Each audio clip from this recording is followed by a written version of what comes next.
Smitty with the world's most dangerous man, Ken Shamrock. He takes on Kimbo Slice, June the 19th in St. Louis. Great to see you. How you doing? When I think about you, a tie into another fighter, one of the greats who's defied age and dodged father time is Hopkins. B-Hop, Yeah. Bernard Hopkins, who's a 50 plus like you.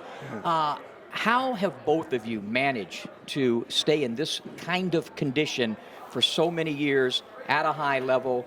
It's very difficult. How is it done? Well, and it's very simple. It's a lifestyle. And I think that that's not taken seriously enough with athletes. I think that we get into a fight, we have fun, and when the fight's over, we party for a month or however long before we start having to get back in the gym and get serious again. I believe the way you stay in this kind of a shape and be able to stay in shape and be able to fight this long, it has to be a lifestyle. It can't be something that you do because you're getting ready for a fight.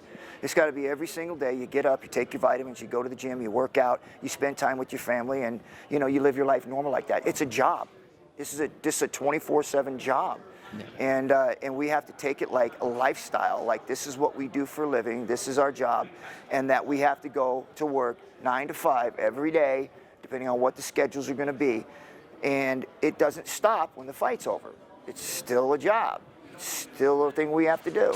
And I believe 100% that if we seen more athletes do that and they would stay focused and do the things that they need to do to stay in shape year-round, not just during fight time, that you would see guys going much deeper into their careers. Yeah, George Foreman did it, but what Hopkins has done is simply amazing. Have you met him? I have, yes. Yeah. What do you think of him? I love the guy. I'm a fan of his. I've always watched him fight. I'm a fan of boxing anyway, so I loved when we had the three-way Duran, Hagler, and Sugar Ray Leonard. I mean, I go way back, and I love boxing. I love the footwork.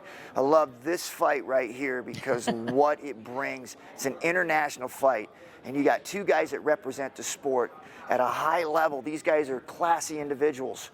And then to have them at this level fighting each other with the respect that they have towards one another, but they're going to go in and someone's going to knock somebody out, and someone's going to try to dance around and hit the other person and make them miss all the time. And I just love this fight, man. If you ain't watched it, man, you're going to miss it. Another fight I think where somebody's going to get knocked out is June the 19th in St. Louis when you take on Kimbo Slice, who's from my neck of the woods, Miami. He doesn't move as good as I do, but he punches pretty damn hard. Right. This was a fight that there's truly some bad blood because it was supposed to happen back in the day, I believe in 2008. Why didn't it happen, and is the bad blood for real?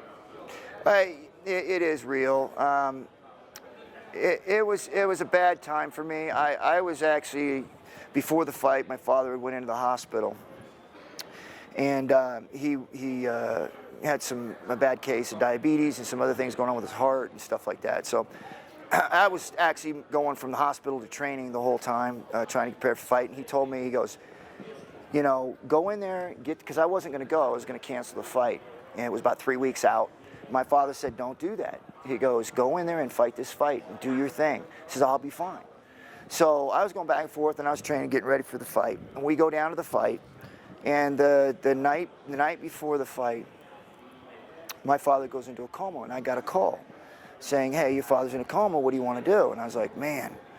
I said, well, why don't you just don't do anything until I get back. I'll be back in a day. So my mind was reeling, had some other things going on with the office and stuff, and I had a lot of stuff going on, and it was like 24 hours before the fight. And so me and a buddy of mine were rolling around, and I got cut. And it wasn't anything. What a way to get injured. Yeah, and it was stupid. It was like you do when you're preparing to go into the ring. It was just smooth, rolling, light, moving from place to place. His head popped up, my head was coming down, and boom, it happened. And but isn't that a sign that it wasn't meant to be? That's how I would view that kind of a thing, I don't know. I mean, because at that time I was too angry because it was an opportunity for me. Yeah. Especially at that point in my career where I needed something, and it was a huge opportunity for me because I believe that the class of fighters were definitely way to my advantage, with the experience and everything. And then he gets upset by I think a no-name dude that was actually from Fort Myers. Seth Petrozelli. And what a big upset. That's a guy we put in there that was under our camp at the time. Right. And we thought we'd put on a good fight, but Kim would beat him and we'd get a rematch. Well, it didn't happen that way. Well, then they started screaming that I cut myself and I did this and I did that and calling me I was afraid, I was a chicken. I was like, so then I tried to get the fight after, a couple weeks later, and his camp wouldn't even talk to me about it. So I always told myself that if the opportunity arose and Kimbo ever came back into MMA, that I'd be standing there waiting for him. And so I'm here it is. standing here waiting for him. June 19th in St. Louis. What's going to happen in that fight?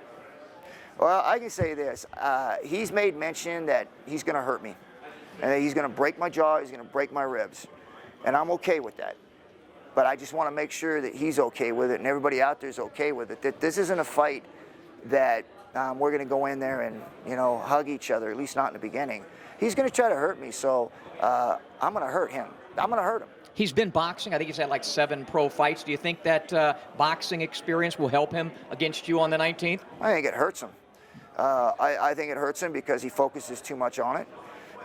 This is MMA. It's not boxing. Boxing is a tremendous sport, and it's a great sport. And I believe that they're both 2 different venues. There's no way I could step in the ring, even at Mayweather's and Pacquiao's level and their weight. I could even contend with those guys. They would dance around me and punch me 10 ways to no way, and I wouldn't be able to stop it. Yeah. But you step into my world, in the MMA world, and that's my arena.